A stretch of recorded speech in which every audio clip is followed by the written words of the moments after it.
right, here she is, the latest edition of Meldrum's Monster Garage, 1966 Chevrolet Malibu in, what do we call this? Aqua. You know, we had Aquaman. We're going to call this car Junkyard Dog because the owner of the car used to be Harold from the junkyard. He gave it to Bob Epley and when he passed away, and now Mark bought it from Bob. So we're going to have a good time with this car. We're going to get it all one color. And, of course, it's got the beautiful P01 wheel disc. And we're going to get some new rubber on there. Get the wheel spiffed up. Get that primer off of there. And make it all one color. So I'm not going to do a full paint job. You know, it doesn't need that. It just wouldn't be worth it.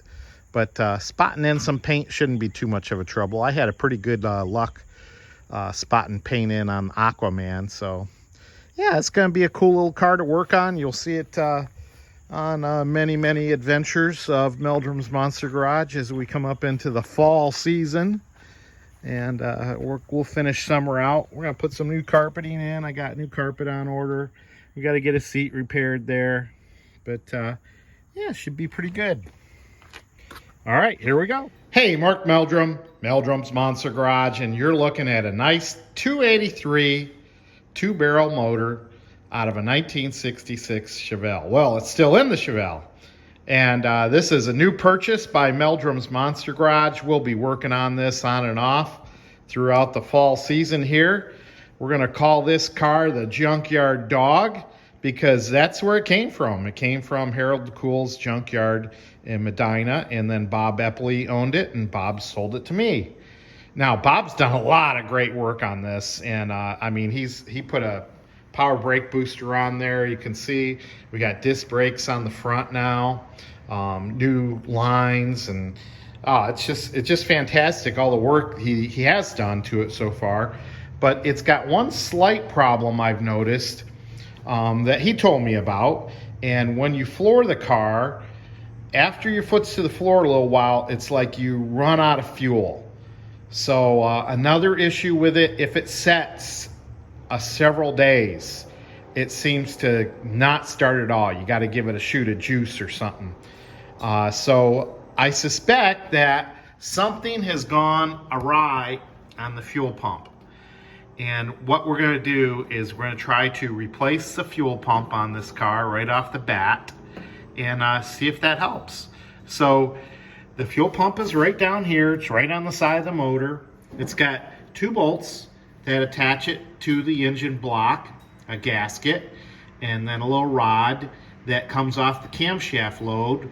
And the rod rides on the camshaft and it moves up and down and basically pumps the fuel pump, kind of like an old water well where you're pump until the water comes up. Same basic principle on this type of fuel pump. So I got a new one. I'll show you that right now.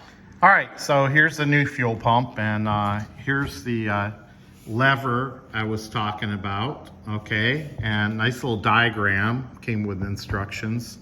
And just like I was talking about, here's the camshaft.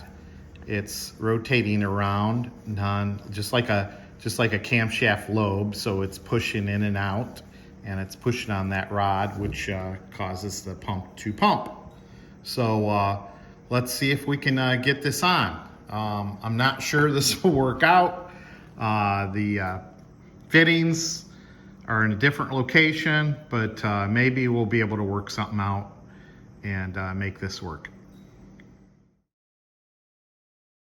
All right, so I said that the fuel line wasn't going to fit on the fuel pump, and I proceeded to take the fuel line off, and I think I found my real problem of why this car is starving for fuel. And it looks like when somebody took the fuel pump on or off, the last time they twisted the line, and that's probably causing a heck of a restriction. And that's why the car kind of runs out of gas, why it gets floored or going down the road. So, well, anyway, at least I'll have the peace of mind to knowing I have a new fuel pump, and I'm going to get to ordering a new fuel line. I don't think I'll try to fix this. All right, so we got a new fuel line bent, and got a new fuel pump installed, and we're all set. The only tricky part is the rod that goes up into the engine and hits the camshaft wants to fall down. So you kind of got to hold it up and slide the fuel pump in there with the little lever that goes up back and forth, just in the right position. You can get one bolt started, then you get the other bolt started. So hopefully this takes care of business. Let's see how she starts up.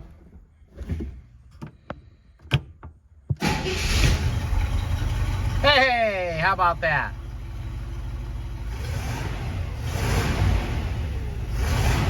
All right, let's go on a little road test and see what happens. All right, what Josh was complaining about is when you floor it, it would run out of power. So let's see what happens.